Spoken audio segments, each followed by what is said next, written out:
Welcome back, or welcome to Level 1 Coach Podcast. Drew and Mikel. I'm going to kick it over to Mikel right after I read this quote. So this is from Brandon Arado. We're going to start here, and we're going to focus and center around kind of what we've been talking about all season. This is an example of sticking to a process where in previous episodes we've talked about teams that wanted originally to play a long-term game have now kind of abandoned ship on that. So I'll read you the quote and then I'll kick it to you. Brandon says, "I don't blow up my structure and philosophy because I know what gets us there. It's not just the score. That's the moral of the story. We believe in what we're doing. It's just winning the one game." So for me, with this and at the college level, I really like how he talks about it just being one game. And with the NHL, there's series obviously, but it's similar in that it's a series. You play 82 games and then your season comes down to maybe 7 games, maybe less.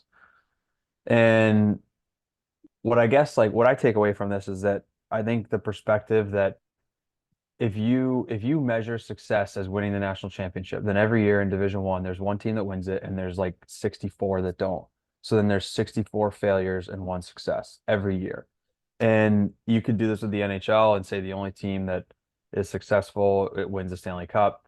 And if you do that, then look back over the last 10-ish years. And honestly, it applies to both college and the NHL. There's some repeat champions in there. Whether Division One, you've got Denver, um, Duluth in the NHL, Tampa, Chicago, Pittsburgh. Like you have teams that won multiple cups. So point being, like in the NHL, you might have like over the last 10 years, maybe like 7 or 8 franchises that have won a cup. In Division One, last 10-ish years, you probably had 7, 8 schools that have won a national championship. So what that means is that if you're only measuring success by winning a national championship, then a bunch of really good teams like Michigan or like Minnesota State a couple of years ago, or like BU and BC this year are failing. And what I like about his perspective is that it comes down to one game, a singular game that they did not win. They can go out and have 35 wins on the season and they lose one single game. I don't think that means your season is a failure. And to have that perspective as a head coach, honestly, in any capacity as a GM, owner, assistant coach, player, I think it's extremely important because it's easy to get caught up in the the I think a lot of it is like media hype of like, can this team get over the hump? Can they win that game? Can they win that series? For anyone that listens to this and follows me on Twitter, I usually stay out of the mix and I got in the mix last week. Or maybe that was earlier this week.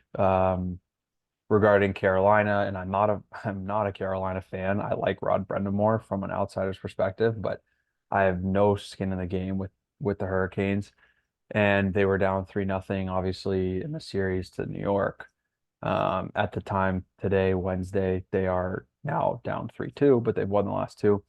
But at the time, down 3-0, there was an article from The Athletic about how what they're doing hasn't worked, isn't working, and won't work, and it just like set me off because it's everything I'm saying here. And we'll get into more of that because it ties into this Narado piece. But I think it's important as a coach, anyone within an organization, team, program, to have that mindset or that perspective that like it's more than just winning the national championship or that one game at the end of the year. There are a lot of ways to measure success. Unfortunately, only you on the inside can really determine whether or not a season was successful. It's hard for me to look at another team in Division 3 season and know if it was successful or not. I don't know their goals. I don't know what they set out to do. Um, but I think when you hear a guy like Naruto talk about like this season isn't quote a failure, we just didn't win the one game or we haven't won the one game yet. Yeah, I like that perspective. I think it's an important perspective to have as a head coach or like I said, GM owner or whatever it might be. Yeah, what it makes me think of, and we were talking about it off air, but And it goes back to you and I listened to that Dusty May podcast, and we can link that in the show notes if we haven't already done that on a previous one. But we'll link it anyway. And Dusty May was asked if he'd rather win a national championship 1 year in a 10-year period, but in the rest of those 10 years, never go to a Final Four, never get back in the mix, or if he'd rather go to a Final Four 10 years in a row and never win the one game, as we're referring to in that Naruto quote. And without hesitating, he said he'd rather go to the Final Four 10 times and never win it. And I think that speaks to one being a process person. And sure, that question is hypothetical, but I think the truth in it is if you're in the mix, in the hypothetical question, you're not allowed to win the one game. But if you're in the mix 10 years in a row, it increases your odds to win the one game. And like Daryl Belfry in player development has this concept that I think applies here about like acquiring as many lottery tickets as you can. So like to give you an example, excuse me, if Austin Matthews is Austin Matthews is good at shooting a puck coming downhill off of the flank. So if you're working with him, this is a really, really easy example. We don't have to really dissect it. But if you're working with that player, you want him to get as many chances as he can to come downhill in a game. So if he's currently early in his career, let's say he was getting an average of 2 opportunities coming downhill in a game, and now he's getting 8. With that increase in total, the odds that pucks are going to go in the net more increases. So it's like what teams are doing, to take that analogy into the organization, it's what Buffalo just did, what Toronto just did. It's Buffalo was right in the mix for 4 years as Granato was building, and they probably would have taken that quantum leap, and you just start over and you abandon it. Sheldon Keefe was in the playoffs every year he was the head coach, but he didn't win the one game or the one series, and you abandon it. But it's like, if you're in the playoffs that many years in a row, if you're in the Frozen Four as many years as Michigan has been,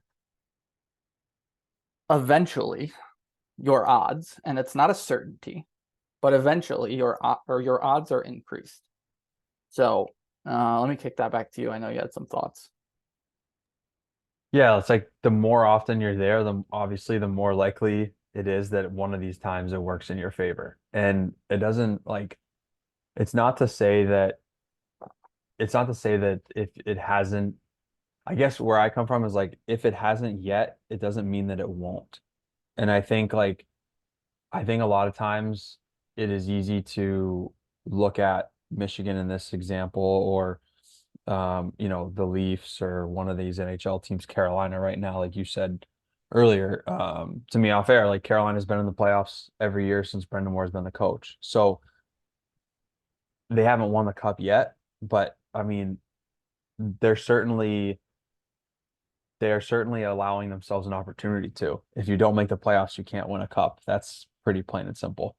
Um, and so I think there's a lot of outside noise and pressure that occurs with like trying to gauge whether teams are or are not building towards something.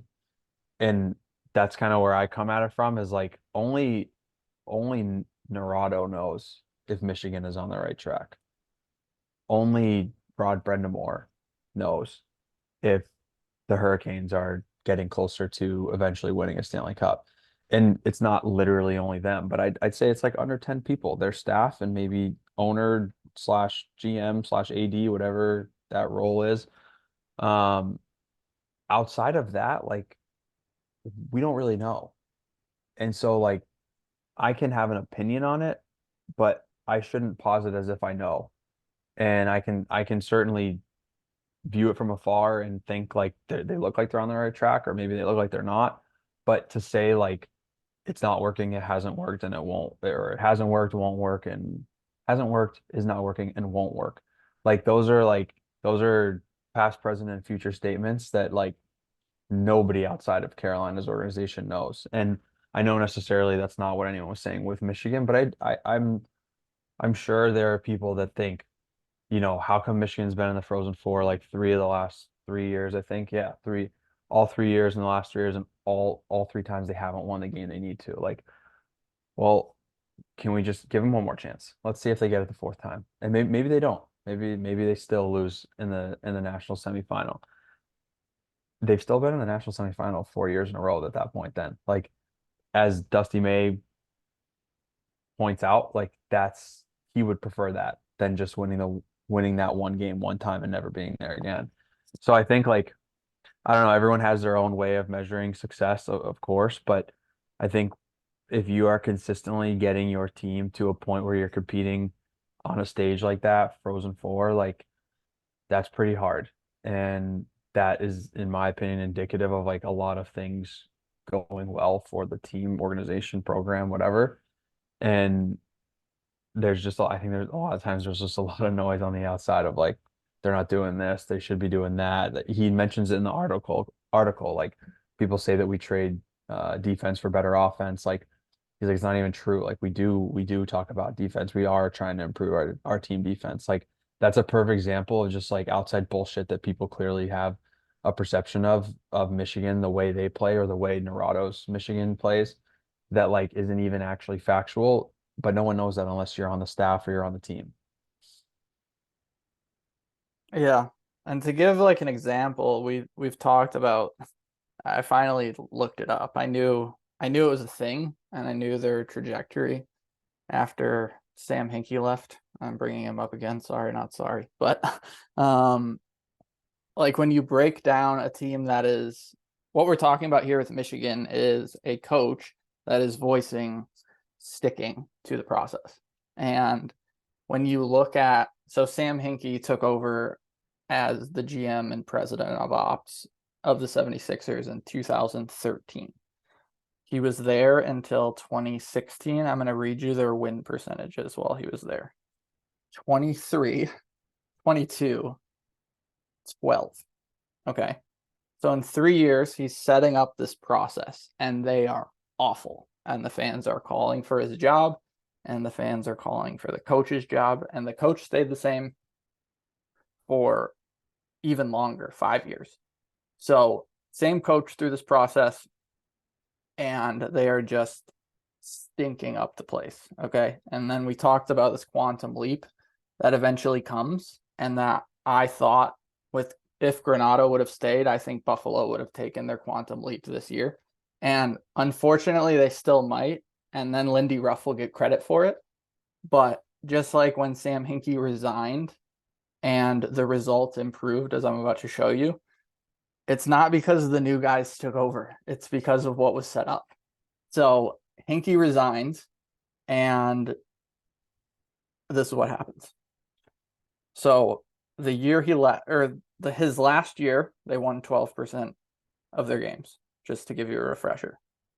So then it jumps to 34, and it's like, meh, okay. And then there's the quantum leap that happens 2 years after he leaves. 63, 62, 58, 68, 62, 65, 57.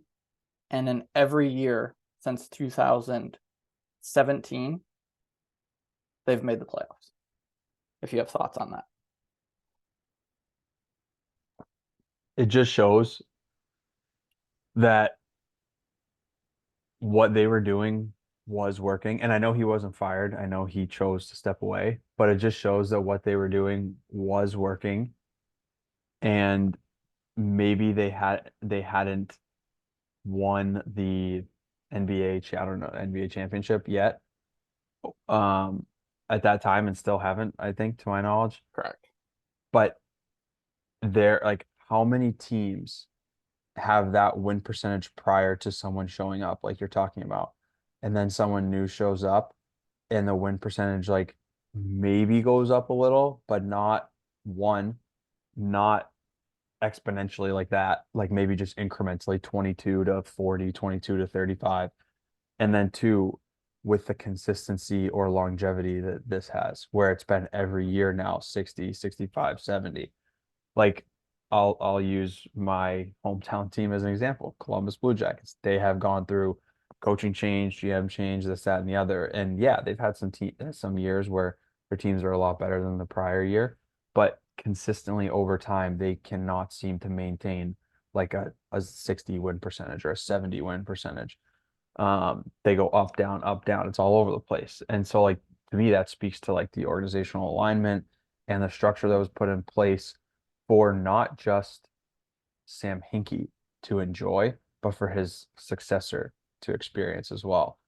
And I think it's in the book Good to Great by Jim Collins that he talks about the true sign of a great leader is that like the leader can leave and the organization will still maintain the same level of success as when he was there. And I remember like reading it at the time and kind of like I'd never really thought of that. Like you kind of always want to like the narratives that we want to build naturally are like, a great captain shows up or a great coach shows up and we win and then that guy leaves and it falls off. And to think that like it's really indicative like true success is accomplished when like you can leave and this place can still run like a well-oiled machine without you there. Um I honestly like don't know that I can really think of any like sports franchises or program. I mean, like I guess like Michigan and Denver would come to mind for hockey, just given like Denver won a national championship with Jim Montgomery, and then um obviously now have won two with Carl, and maybe in like Michigan with like getting to the Frozen Four with Pearson, and now getting there two more years in a row with Naruto. Like you could say they were set up for success, um, just from an organizational perspective overall. But again, that's like from my outside perspective. I don't know the inner workings of it, but I think that's a little different, I guess, topic than what you were going on. But I think it's I guess also like a parallel there that like if you can accomplish what Hinkie has with Philly, just bringing it back to that and being able to build them up and consistently have success, leave voluntarily, and now they still have success. Like he's truly never gonna see he never saw the light at the end of the tunnel himself personally. He saw it but didn't experience it. And now he's moved on, and probably no one will ever give him the credit he deserves if they do really win. But he's had a huge part in getting that to where it is today. Yeah. I think where I jump off on that, and just to, I guess I'll give you an example first. So their coaches in Philly, what you said brings me back to like a coaching thing and power versus force, but um, their coaching staff throughout the process was Brett Brown, who is a power guy. Shocking that Hinkie would hire that. Hinkie also, again, power is associated with the infinite game. So, like attracts like. He was attracted to him. That's why he hired him. So then after that, Doc Rivers takes over. And Doc Rivers is pretty popular in the NBA. I think some NHL coaches, some hockey coaches have probably seen some stuff on Doc Rivers. He's been on a Netflix documentary. If you study him, power all day. And Doc Rivers was there, let's see, 3 years. And then this year, Nick Nurse took over. And Nick Nurse, shocker, also a power guy. So you have where most teams, and we went to that quote, I think it was last episode or 2 episodes ago, where we're constantly resorting to force from power because of expediency, pressure, tweets, the athletic articles, whatever. And we're always going back to force just because it's easier and we can justify it. And now we'll get Lindy Ruff instead of having a guy like Don Granato. So when power doesn't work yet, we think it just doesn't work at all, and then we go to force. So let me kick that over to you, and then I have a little bit more on that, but I'm curious your thoughts. Yeah, I think that's my biggest gripe with what you're referring to as kind of force. And I think of it as like expediency. It's that you just like we're not giving people enough time to see if it will work. That to me is what it really comes back to. It's like we, we talked about this with Don Granado, and I think it's probably happening with I just keep going to Carolina because of this thing that's in my head. But Right? like you're setting this arbitrary timeline that like because you make the playoffs for 7 years in a row, you should have won a cup by now, or you should have had a cup appearance by now, and you haven't, so it must not be working. And I like we've talked about this before on the podcast. My favorite meme or little GIF or whatever it's called of all time is the two dudes both hacking away underground, and they're in lab coats, and one guy is, you know, I don't know, he's 10 feet away from the diamonds and he's just hacking away. And the other guy is like an inch away from the diamonds and he's turning around, giving up. Mhm. And it's like I feel like a lot of times, and I think it's definitely true in pro sports and probably other realms as well, where like I say we are putting these timelines because we want results now. And there's, like you call it, the quantum leap. Like there is light at the end of the tunnel. There are results, tangible results on their way, but we interrupt that process prematurely because we think it should happen sooner, or we think it should have already happened, or we think it's taking too long to happen. And now we just start this process over again.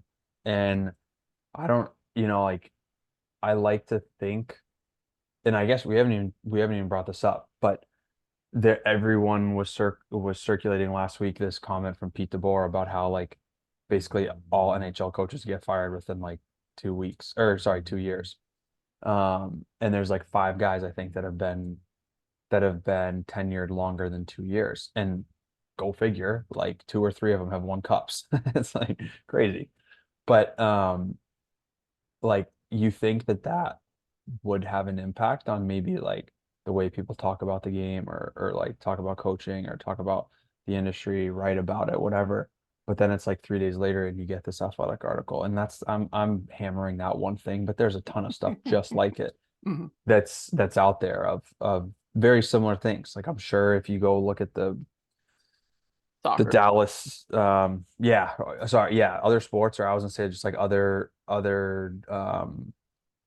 geez, what is the word? Other franchises, other cities. I mean, I don't read Boston stuff, but I'm sure people are saying it about Jim Montgomery right now. Mhm. And honestly, this reminds me now.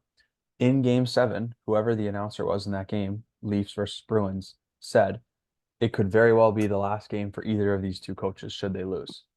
And I remember thinking, oh my God, you're in Game 7 of what was like a pretty damn good series. And I know Boston's had the upper hand every year against the Leafs, clearly, but like they've gone to battle a couple of years in a row now, and one team's come out on the better side of it, okay, but like I mean I was more shocked to think that like Jim Montgomery would be out of a job if he lost. Like that seems nuts to me. He's been here 2 years barely, Mhm. and we just did this with Bruce Cassidy. So anyway, I'm fired up today and I'm probably just all over the place, but I just like you'd think that maybe hearing a guy like Pete DeBoer who's had a ton of success in the NHL, and I mean, I guess I should tread lightly with success because he hasn't won a Stanley Cup, so maybe he's not successful, but that's tongue in cheek. He's had a lot of success in the NHL. He's well respected, and he's coming out saying like, "This is kind of ridiculous, guys. What are we doing?"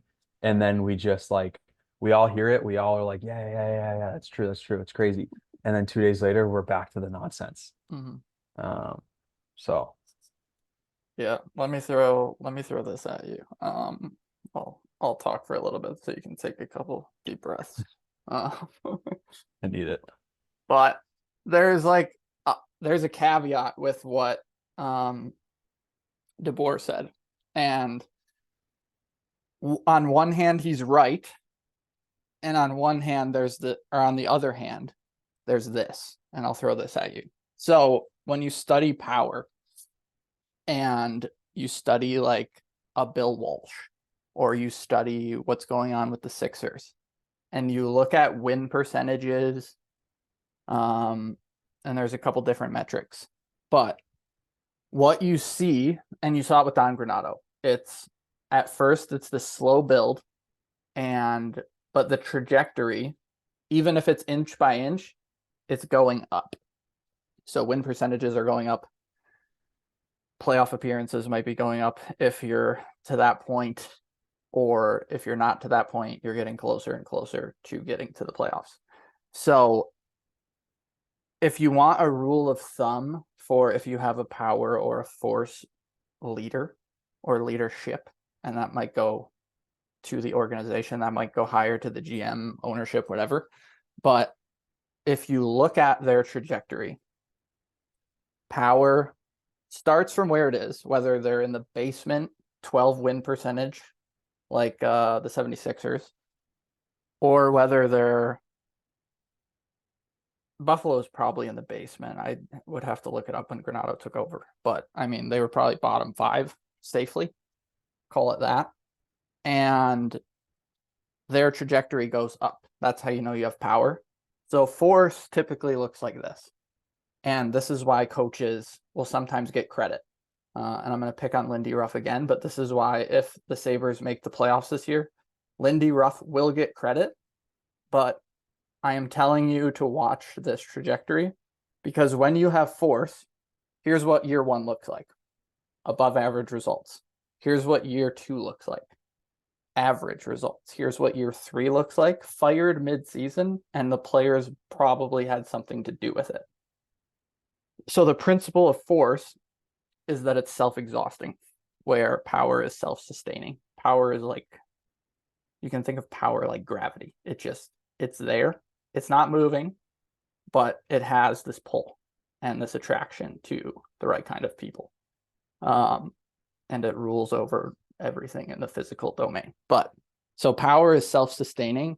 Force is self-exhausting. You can think of a fire, but you only have, let's say you have 5 logs in your backyard, and that's all you have, and you don't have any more wood cut. That fire is going to burn for those 5 logs, and then it's kaput. So force has this negative trajectory of win percentage, of player happiness, of all those kind of metrics. And then power is inch by inch until there's a quantum leap. And if you don't wait for that quantum leap, you might have to start over. Thoughts on that? What it reminds me of is, and we talked about this a long time ago, I don't think we ever talked about it on air, is like, I think there's some, we didn't really have the term like force at the time, but force coaches that are like juicers. Yep. And what I mean by a juicer is like, they are going to juice every last drop out of a team for a season, season and a half. And then once like, think of a lemon. You've squeezed the lemon or you've squeezed an orange to a pulp, and now it's just the rind and all the shit, and there's nothing left to squeeze. And you've juiced everything you can from this thing, and now there's nothing left. And I think the force style of coaching does that. You squeeze every last drop you can out of the team you have. And that's why year 1, like you said, are above average results, because you got a lot out of it, out of the team, and you achieved some success. You probably improved from whatever was there the prior season, but now you go into year 2 and there's quite literally nothing left to squeeze, and there's nothing left to get out of that team. And if you just continue to squeeze and squeeze and squeeze, you can have the best grip strength and the biggest lemon in the world. If you've already squeezed the juice out of the lemon, there's nothing left to get. And now, like you said, year 3, now you're totally tanking, and you're probably gassed mid-season or whatever. The other way to do things is kind of what you said. It's incremental until it's not. So it's small, it's improvements that are relatively minor that are probably only quantifiable on a very um individual basis or like coaching staff basis. I don't know how everybody that's on the outside would be able to view those until all of a sudden it's not and you take off. And I'll give an example that comes to mind for me. There was a coach at the I mentioned last week on the podcast that there were coaches conventions a few weeks ago, and there was a video coach from the NHL, and I don't believe I told you this, did I? Nope. About the yeah. So this team, I don't want to say the team, but just the team that he works for, they have I think they had the highest number of players under 23, so you could probably go figure out who it is based on that. And they felt like there was an area of offensive zone metrics that they had really struggled with the prior season, so like 22, 23. Mhm. And essentially it was like we had ozone time, we had possession, we were able to sustain stuff, but what we weren't able to do is get the puck off the wall into the middle of the ice. Whether that meant we skated it, we passed it, we shot it, we struggled with it.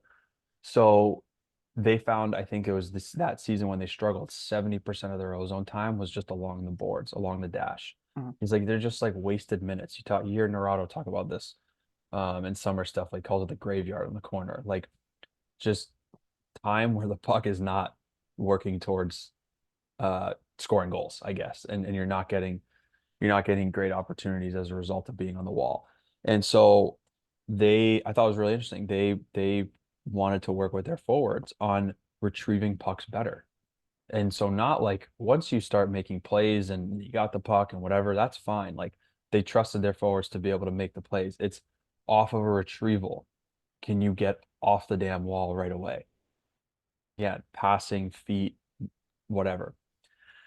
And so all season long, he's showing clips of different players from their team and from their opponents doing a really nice job of getting the puck, getting off the wall, and then making a play with it.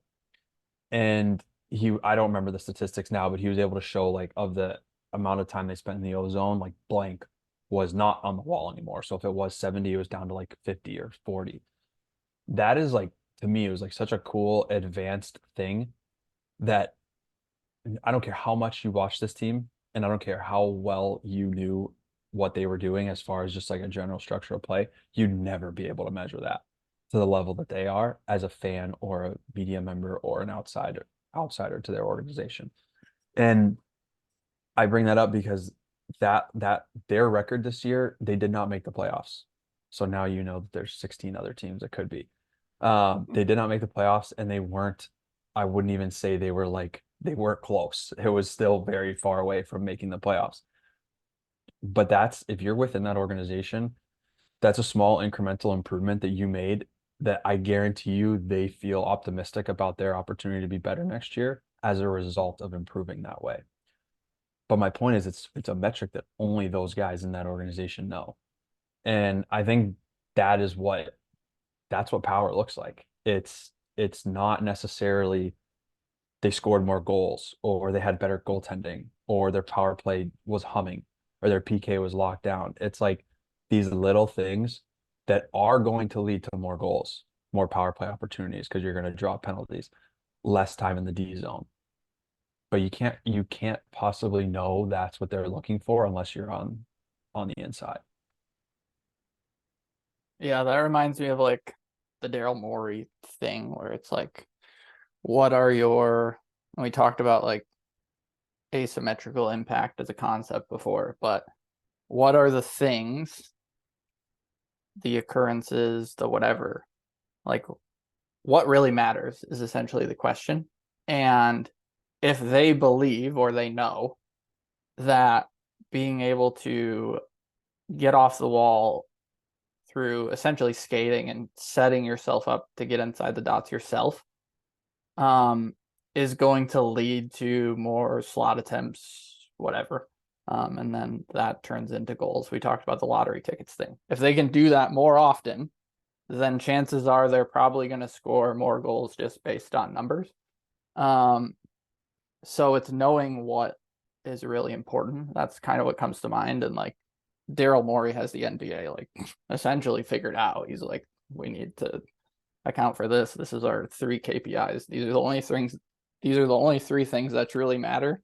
And everyone else, everything that everyone else talks about, excuse me, is just noise. So, that's kind of what comes to mind for me. Can I add one thing on that? Yeah. Like I think in the NHL, or just not NHL, sorry, in hockey, like it's a little different game than basketball, and I think there's a lot of different metrics you could use that would fit that. And the most important part is twofold. One, do you believe in it as a coach, or does the coaching staff believe that it matters? Because Mhm. if you don't, then obviously don't pursue it. But two, can you then communicate it to the players so that they'll believe in it too? Communicate and teach it. Because when I first got, this is a little different than what we're talking about, but I do think it's related. Like when I first got into coaching, I used to think of it like the most important, or not the most important, sorry, like the best power play is like the one that like blank team is doing because Mhm. they're at, I did like my first year, like a film project where I went through and watched like top power plays from essentially like every league almost in the world. I watched like the SHL in Sweden, and all the major junior leagues, Division One, NHL, AHL, and was trying to find like what do these teams do, and it was interesting and worthwhile for different reasons. But now when I look at it, like the best power play for our team or the best power play for whatever team is one that the coaches believe in and they can communicate and teach to the players. And it doesn't actually really matter if anyone else does it or if it's worked in the past on another program, team, whatever. And so I just think like it comes to mind for me because when you're talking about like what those KPIs are for the NBA or for basketball, like I do think there's a little bit more black and white of just like this is like this 3-point shot is valued so much higher than a shot from 1 foot inside the line that's only 2 points that Mhm. we can't take those. Whereas I think like in hockey, like a goal's a goal. There's no 2-point scores. So um like how you go about accomplishing those things is kind of up to you as a coach or as a coaching staff. It's more so, do you believe in it and can you communicate and teach it effectively so the players will too? Because ultimately, like we kind of talked about this last week, but if the players aren't buying into it, like uh, say goodbye. It doesn't matter. Yeah, the best, whether it's the best forecheck or the best power play, it's the one that your players want to do. And the reason they want to do it is because you can transmute the energy of your belief to them. Um, I guess I'll tell you a quick story of how that blows up in your face when you're not good at that. I learned this lesson the hard way too. Um, but I did a lot of like what would be considered weird shit with the junior team. Just because one, I like trying to just play the game differently and not just for playing the game differently sake, but because I believe that like there are things in hockey that we can take from whether it's other sports or just having conviction in what you think. Um, so whether it was like I tried a behind the net power play or not tried, I believed in it and like I was adamant that we were going to do it, but I wasn't good enough at one teaching it or two the players just for whatever reason, whether it was this is too far outside the box, this is too uncomfortable, I'm not used to this. No one's doing that in the NHL games that I watch, so like Drew's kind of crazy. But it ultimately comes down to you talked about off air, like the idea of a window versus a mirror, and like you can look out and be like, well, that's the player's fault. Like this is a really good idea. I've seen it run here, here, and here. It's mostly overseas right now. That's where I picked it up from, but like, let's do it. And I can be like, the players are the issue, or I can look in the mirror instead of the window and be like, I'm not doing a good enough job communicating it. And that's with 2 years of reflection.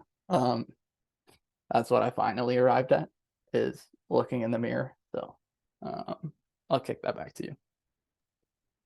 Yeah, I think like it does fight like natural instincts to do that. Because I think as a player, your natural instinct is to be like, friggin' coach doesn't get it. Like he's got us doing something stupid. And I think as a coach, natural instinct is to be like, the players just don't get it. And I feel like I've been on both sides of that coin recently enough to know that both can't be simultaneously true. Like some, not that both can't be simultaneously true, but that both sides are doing the same thing and thinking it's not them, which means it probably is both of them. And like as a player, like yeah, like there's probably some merit when players feel like, what is coach having us do? This is nuts. I'm sure that like there are times where our players feel that way and they're not wrong for feeling that way. On the inverse of that though, like I think there are times where maybe as a player you feel that because you don't understand the intention or the opportunity or potential benefit behind it. And that to me is like that's the coach's job. Like that's really, you know, at the end of the day, your job is to make sure that whatever your team is going to do that day, that week, that game, you can communicate it effectively enough so that your players buy in 100% and they don't even think about not buying in because it's laid out so clearly why this is going to work. And I think like I've had experiences as a coach in the last 2 years where like we've done a bunch of work on how we can beat a team and we present it to the players and it goes really well and we beat the team. And then we had one my first year here where I personally communicated this whole plan against the team that we were playing on a Saturday, and we went out and got stomped. And it was like a 5-2 game. It wasn't like that outrageously one-sided in terms of score, but the way that game felt, it may as well have been 10-1. And at first, definitely I was like, man, like actually like right after the game and even like the next week, I was just like, what's the point of even having a game plan if like we can't even go out and try to execute it? And then like come summer, I started thinking about like the different ways that we had communicated messages throughout the year and more so me personally, just like when we had success against one team, how did it go versus another team? And then when we didn't have success in this one game, what was different? And I realized like, man, like my communication of that game plan that day was so piss poor. And it's not a shocker at all that our players were like, Coach, I don't get what you're saying right now. Now, the one thing I would say, as a player, if that's you, you got to speak up. Like someone's got to say something because I walk out of that meeting going, sweet, they get it. I did a good job. Head out. And then you get to the game and it's like we have no idea what we're doing. Like you kind of mentioned this with the game that you had as a junior coach where Mhm. after the first period it's like, guys, we didn't do a single thing that we talked about. Like so whether that was lack of understanding or lack of desire to do it, like please, any players listening, communicate that ahead of time. It's much more helpful than doing it mid-game or post-game. Um, but yeah, I think like it's a natural instinct as a coach to want to say like the players just don't get it and that's why it didn't work. But I think you got to really take a hard look and be like, did I do as good of a job as I could communicating this? Yes or no? And if I did and we still didn't grasp it, then okay, maybe it was on the players. But if I didn't, like, don't look any further. That's the problem. That is why it wasn't executed well.